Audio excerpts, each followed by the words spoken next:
তো হ্যালো বন্ধুরা, চলে এসেছি জামা ষষ্ঠীর ভিডিও নিয়ে। তো দেখতে পাচ্ছ রেডি হয়ে গেছি। তো আজকে আমার ফুল লুক হচ্ছে এইটা। কেমন লাগছে অবশ্যই কিন্তু কমেন্ট করে জানাবে। তো তারপর আমরা কিনে নিয়েছিলাম মিষ্টি কিনে নিয়ে পৌঁছে গিয়েছিলাম বাড়িতে। তো দেখতে পাচ্ছ বাড়িতে যেতে না যেতেই দিয়ে দিয়েছিল খাবার দাবার।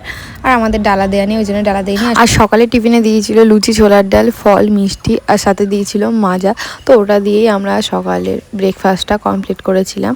আর ওটা তো ও খেয়েছিল। তারপর আমি একটু আম খেয়ে দেখছিলাম কেমন খেতে।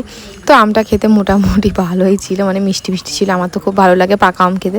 তোমাদের কাদের কাদের আম খেতে ভালো লাগে অবশ্যই কিন্তু কমেন্ট করে জানাবে। তারপর সোমনাথ যেটা খাইনি সেটা আমি খেয়ে নিচ্ছিলাম। তোমরা তো সবাই ভালো করেই জানো যে জামা ষষ্ঠী মানে জামা যেটা নষ্ট করবে সেটাই মেয়েদের খেতে হবে। তো ওটাই আমিও করছিলাম, আমিও খেয়ে নিয়েছিলাম। তো সোমনাথ ওখানে আমটাম খাচ্ছিল। ও তো বেশি ফল টল খায় না, এই আমটাই একটুখানি খেয়েছিল, আর কিছু খায়নি। তারপর বসেছিলাম। তারপর আমাদের মানি একটু খেলা করছিল, ওল্টানোর চেষ্টা করছিল। আর ওকে নিয়েছিল আমাদের প্রথম বছর জামা ষষ্ঠী, আর আমাদের জামা ষষ্ঠী এটা তৃতীয় বছর। আর ওকে নিয়ে এই প্রথম হচ্ছে। তারপর দুপুর হয়ে গিয়েছিল, খেতে বসেছিলাম। আর আজকে লাঞ্চে ছিল পটল ভাজা, আলু ভাজা, ভেন্ডি ভাজা, ভাত, ডাল, পটল চিংড়ি, পমফ্রেট মাছের ঝাল, মাটন, চাটনি, পাঁপড়, মিষ্টি আর স্যালাড।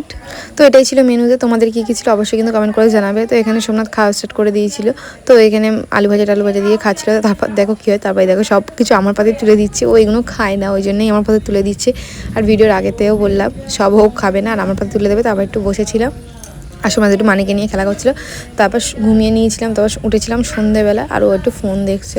আর আমাদের মানিরও ওটার সময় হয়ে গিয়েছে। তার সন্ধ্যেবেলা খেয়ে নিয়েছিলাম চা আর পাঁপড় ভাজা। তো আমার চা দিয়ে পাঁপড় ভাজাটা খেতে খুব ভালো লাগে। চা দিয়ে বুড়িয়ে আমি পাঁপড় ভাজা খাই। আমার মতো কে করো অবশ্যই কিন্তু কমেন্ট করে জানাবে। আর এখানে একটু মাজা খেয়ে নিচ্ছিলাম আমিও। আর সোমনাথেরও দিয়েছিল, ও ফোন দেখছিল।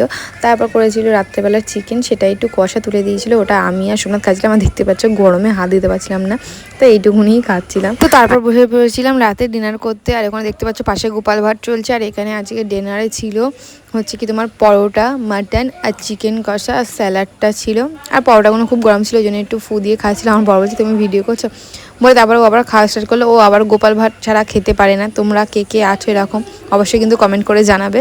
তো তারপরে একটু মাটন ছিঁড়ে নিয়েছো। তারপরে ওই গরম পরোটা দিয়ে খেতে তো খুব সুন্দর লাগে, আমার তো খুব ভালো লাগে। তোমরাও বলবে কোন কম্বিনেশনটা তোমাদের ভালো লাগে, মাটন আর চিকেন, তোমরা কোনটা বেশি ভালোবাসো। আমার তো মাটনটা বেশি বেটার লাগে। যেহেতু দুপুরের লাঞ্চে খেয়েছিলাম মাটন, ওই জন্য আমি আর মাটনটা নিইনি, শুধু চিকেনই নিয়েছিলাম। চিকেন কষা আর পরোটা এটা দিয়েও আমার খেতে খুবই ভালো লাগছিলো। আর একটু ঝাল ঝাল করেছিল।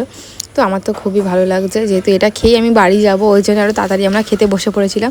তো আমাদের খাওয়া দাওয়া করে চলে এসেছিলাম বাড়ি। আজকে ভিডিওটা কেমন লাগলো আর সবার জামা ষষ্ঠী কেমন কাটলো অবশ্যই কিন্তু কমেন্ট করে জানাবে। আমার তো খুব ভালো কাটলো। দেখা হচ্ছে আবার পরের ভিডিওতে।